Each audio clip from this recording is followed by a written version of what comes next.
Puerto del Nehuen, entregando un poco el Kimun Rakidoa mapuche a través del Cantún Rap. Así que eso ven la bien cuando estamos dándole bastón al Nehuen.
Soy Martin Maat, de la televisión holandesa. Hacemos un documental sobre el Che Guevara.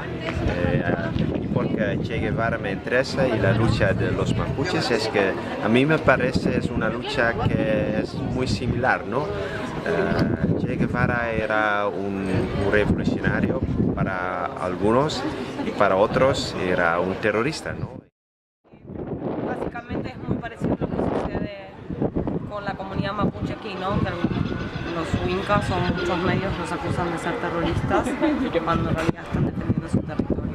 Y en particular hoy estuvimos trabajando con Guayaquil, con el rap en Mapudungun, porque nos parece que es importante la difusión de la lengua del pueblo originario, que no se pierda, y además es bien interesante la mezcla que hace con lo urbano, ¿no?